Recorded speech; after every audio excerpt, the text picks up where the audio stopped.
Hello, welcome to Dungeoneers Pack, a channel bringing you player-focused discussions and character guides for 5th edition Dungeons & Dragons. My name is Josh, thank you for watching. Taking an idea from your favorite media and finding ways to emulate it in D&D is a fairly common practice. In this video, I'm taking inspiration from properties like Guyver, Blue Beetle, and Venom to create a character build that will have you playing a Symbiote Armored Hero in the setting of Eberron. Before jumping into the build, let's take a look at my character build guidelines. I'm going to focus on levels 1 to 10 as most campaigns are played in this level range. Builds will be optimized to fulfill the concept, but also be effective for combat and roleplay. I will be covering the features in race, class, and background choices that make the build possible. Ability scores will not be defined as each table decides how ability scores are calculated. Instead, I will be providing a ranking as to which ability scores you should prioritize for the build. The concept for this build is to create a character inspired by properties like Guyver, Blue Beetle, and Venom, and have them make sense in a fantasy setting. Luckily, the Eberron setting is a perfect place to play such a character. The dwarves and the Moorholds have been in a never-ending war with the aberrations from the realm below, the Daelkyr. The various clans join together to keep the threat at bay, but each clan has its own methods to do this. Clan Soldarak uses the Daelkyr's own symbiote weapons against them, while the rest of the clans, like Clan Moranon, feel that using these weapons only leads to corruption. Using this bit of lore, I see this character being a dwarven artificer for either of these clans. If you're a member of Clan Soldarak, they can learn to embrace their symbiote armor, building a relationship with it. If you were to play as a member of Clan Moranon, your character deals with the internal struggle of using this living armor to help fight the Daelkyr before it corrupts you. For this build's lineage, I obviously will be using the dwarf, and I'm choosing the hill dwarf subrace for the additional +1 hit points at each level. Next, for a class and subclass, I went with the artificer for the armorer subclass. While the idea of using a corrupting living weapon fits perfectly with the hexblade warlock, the armorer artificer's mechanics capture the feats our sources of inspiration can accomplish. We can choose and reflavor our spells and infusions to be abilities that stem from our symbiote armor. This character's background will be the soldier, as prior to adventuring, this character was on the front lines fighting against the Daelkyr. For this build's in combat role, they will be able to play a frontliner or a blaster. The flexibility to change our role due to the armor model feature, coupled with our spell selection and our infusions, will provide enough utility and enhancements to play both aggressive roles in combat. Our auto combat role will be the troubleshooter. We will be relying on our tool proficiencies and spells to help solve any problems that come our party's way. For our ability scores, we want to prioritize intelligence to support our artificer spells and weapon attack features for our armorer subclass. Constitution is second to have a solid base of hit points because we will need them to play an aggressive role in combat. The higher constitution also has the added benefit of increasing our chance to succeed on concentration checks. The next ability score to prioritize comes down to which of the skills we want to support. Prioritizing strength will help us with athletics, and picking charisma will support our intimidation skill. Choose one to prioritize for the third score, followed by the other for the fourth. Dexterity is at 5th place because much of what the ability enhances is already covered by our class and subclass features. Wisdom will be our dump stat. Next up is our skills. From a background, we will be getting athletics, which shows a combination of our character's military training and the symbiote enhancing our physical attributes, and intimidation so that we can use the appearance of our armor to help strike fear into our enemies. From the artificer class, I chose Arcana to indicate that we have the knowledge to deal with arcane devices or magic-based situations, and investigation to show this character's ability to locate things that are not easily perceived. Both of these skills can be a reflection of this character's own training or the help and influence from the symbiote.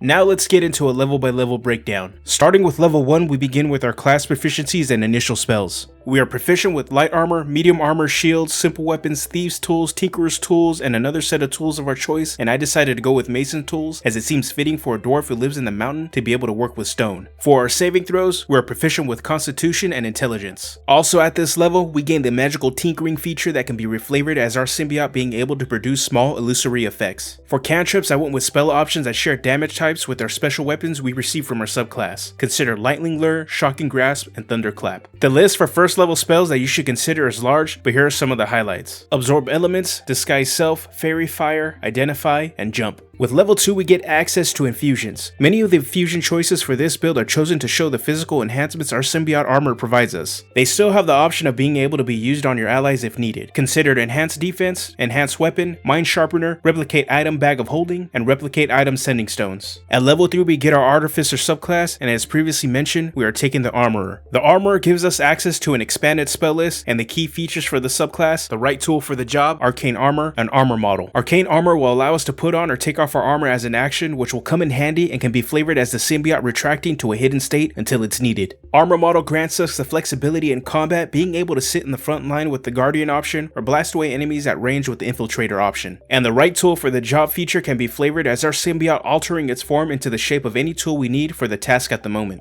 Next at level 4 we have a choice between an ability score increase or a feat, and I went with the feat. I chose Eldritch Adept as a way to show this symbiote's influence and take some of the class fantasy from the Warlock without sacrificing our level progression. Consider these invocations: Devil's Sight, Eldritch Mind, and Eyes of the Runekeeper. For level 5 we get extra attack and access to second level spells. Consider Enhance Ability, Invisibility, and Spider Climb. With level 6 we can double any ability check we make using our tools with the Tool Expertise feature. We can also learn more infusions. Consider Radiant Weapon and Replicate Item, Gloves of Thievery. When we hit level 7 we can use our reaction to add our intelligence modifier to ability checks or saving throws of anyone near us with the Flash of Genius feature. This can be flavored in different ways depending on the situation. If it's a mental ability check or saving throw, it could be our symbiote giving us an answer or trying to protect our mind. If it's a physical check, the creature could attempt to take over our body just for a few seconds to try and protect us. At level 8, we yet again have the choice between an ability score increase or a feat, and this time I went with an ability score increase to our intelligence to increase our chance to hit, our spell effectiveness, and our intelligence based skills. Hitting level 9 lets us add more infusions to our armor with the armor modification feature, and we can start casting 3rd level spells. Consider taking the fly and haste spells. And finally for level 10 we can attune to more magic item features than usual with the magic item adept feature, and can also learn a couple of more infusions. Consider taking infusions to replicate Boots of Striding and Springing, a Cloak of Protection, and the Parry After Wound Closure. Now let's take a look at the pros and cons of this build. The biggest pro is that this build is flexible in combat. We will be able to hold the front line with the rest of our melee based allies or sit in the back line and blast away. We will also have a strong set of defensive abilities. The combination of using heavy armor, defensive spells, and infusions will make us difficult to hit. And the last pro is that we can problem solve outside of combat using a combination of our tool proficiencies, spells, and infusions. For our cons, this build is very selfish. Most of the spells and infusions are meant to be placed on ourselves to make us more effective. Speaking of spells, another con is that some of our best spell options are concentration based, so we cannot have more than one active. And the final con is that despite our flexibility, we will not necessarily excel at the roles we can fill. For example, in combat we will always play an aggressive role, but we won't be doing an absurd amount of damage per round like other dedicated classes. Now let's take a look at some alternative options that can still accomplish this character concept that you may want to consider. The same themes for this character build can be played as a Hexblade Warlock. By changing the symbiote armor to a symbiote weapon, we can play a similar concept using the same lore, but with a different class to support it. If you're not interested in playing a dwarf, the Daelkyr have more enemies. You can play as a Dakani Goblinoid who has been exiled by their clan to the surface because they bonded with the symbiote. They travel the surface looking for a way to rid themselves of this curse so they can return home. And if you want to use this build in the Forgotten Realms, the symbiote could be an unknown aberration from the far realms of the Underdark that has bonded with the character. With that said, I want to hear from you. How would you build a symbiote powered hero? Let me know down in the comments section. If you enjoyed this video, make sure to give it a like, and if you want to see more content like this, I drop a video every week, so go ahead and hit that subscribe button. If you're looking for a place to talk about this build or about 5th edition, join the official Dungeoneers Pack Discord. You can click on the invite link in the description below. Alright, I'm out of here. Have a good one.